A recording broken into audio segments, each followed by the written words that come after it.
Ladies and gentlemen, this is a moment a long time coming. It's an opportunity, not for me, it's an opportunity for the people of Ulster County to have their voices heard.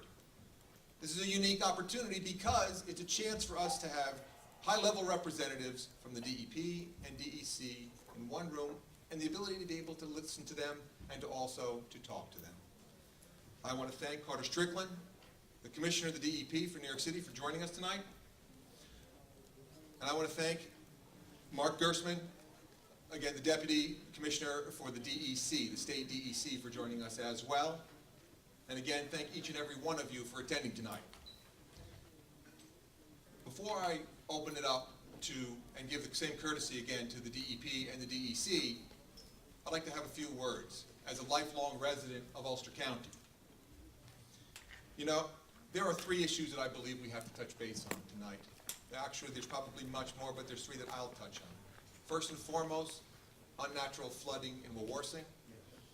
The second is what I believe is a failure to pay their fair share of property taxes throughout Ulster County. And last but not least is what I believe is a travesty in the Lower Esopus. Let's talk briefly about what we have. Wawarsing. The people of Wawarsing, for how long now? 3, 5, 10? How many years has it been that cracks in the aqueduct, unnatural flooding has occurred, and these people have had to live in conditions you can only imagine if you see it firsthand? Fountains erupting in their basements, mold, places you would never want to be forced to live, they are forced to live. And ultimately, what was brought forward was a potential buyout program. When I looked at the numbers, it doesn't cover half the houses. It's simply not enough. When we talk about paying their fair share of property taxes, I'm sure you'll hear from a town supervisor or two tonight. You know what they are faced with? Some very difficult decisions. First and foremost, they can take on the New York City DEP when they come to lower their assessment. And then when they bring their mountain of attorneys with them, they can try that.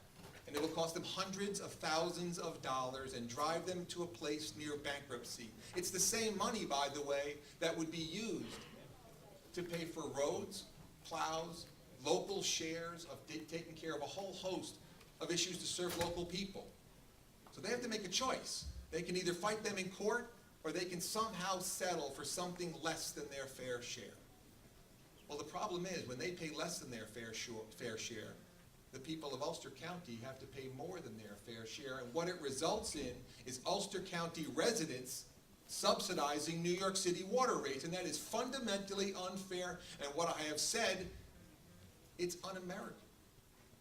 I guarantee you, if the leaks in Wawarsing were happening in Queens, they'd be fixed tomorrow.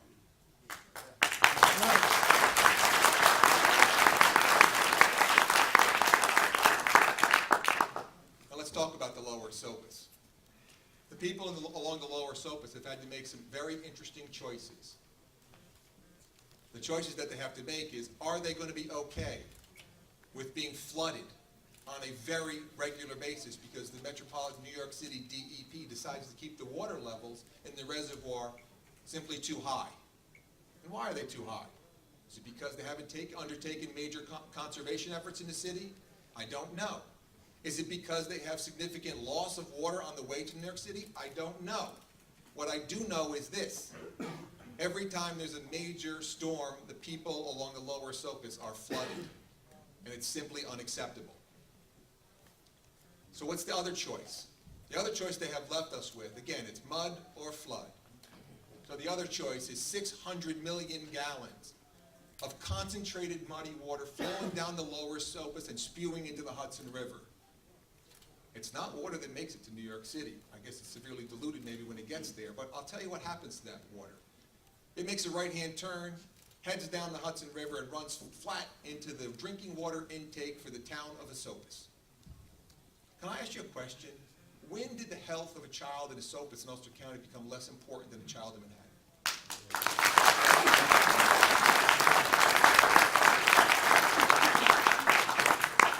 All of these things collectively led me to discuss having Mayor Bloomberg come here personally. Now, I don't think that was too much to ask, to be quite frank with you. If I was the mayor of New York City, what I would say is a place where a large percentage of my water comes from is obviously having serious, serious issues. And I need to see this firsthand. I would gladly be able to show him personally what's going on, take him to a war scene, show him what's happened in people's basements, tell him what they're forced to live in, show him what's happening along the lower Esopus. And I got plenty of accounts that would show him what's going on with the taxes. What I'm telling you is this: it was a reasonable request. We have the support of virtually every elected official in our area in that request. Again, a very reasonable situation. And it led us to be able to discuss the concept of an occupying nation.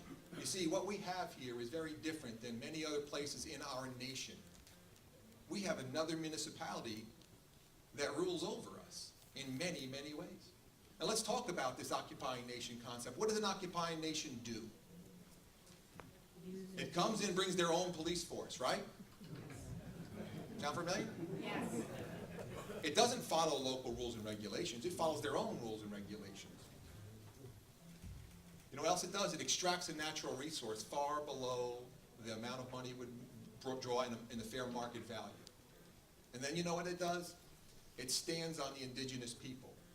The problem is we are the indigenous people. And this is America, and it's not right.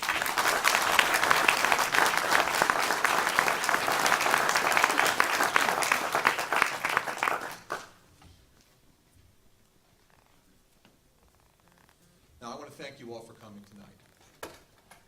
But I think it's important to understand this is very much a business equation. When businesses look to be able to cut their expenses and they don't want to raise the price, again, there's no appetite for an increase in water rate in the metropolitan New York area.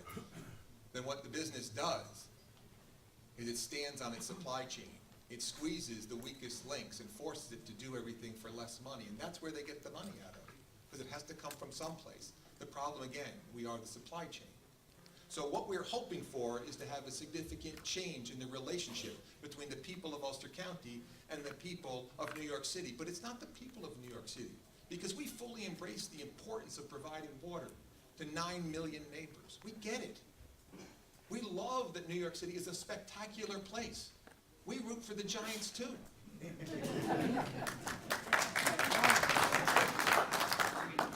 What we have in front of us here is an opportunity. And that's what tonight can really be, an opportunity for the people of Ulster County to have their voices heard. But what I hope we hear tonight, and the hope we will provide, is an opportunity for the New York City DEP to begin making the fundamental changes we believe are necessary in the relationship if we're going to move forward and not fight every inch of the way. So when we talk tonight, please don't talk about how much taxes the DEP pays unless they're willing to talk about how much they avoid. Can we please do another favor? Let's not talk about the jobs they create unless they're willing to talk about the jobs that they crush with stifling regulations. Ladies and gentlemen, we have an opportunity tonight. The people of Ulster County bring a genuine decency to the situation, and they want things to be better. Now the question is, do we have a partner, and is the DEC going to step into the situation and again push this issue to make sure we have a partner? Ladies and gentlemen, this is New York State. This is America. We are one New York. And I don't want this to be the upstate, downstate battleground. But I will tell you one thing. I will not go away. I will fight for the people of Ulster County. And we're going to make damn sure that things change here in Ulster County. Ladies and gentlemen, thank you.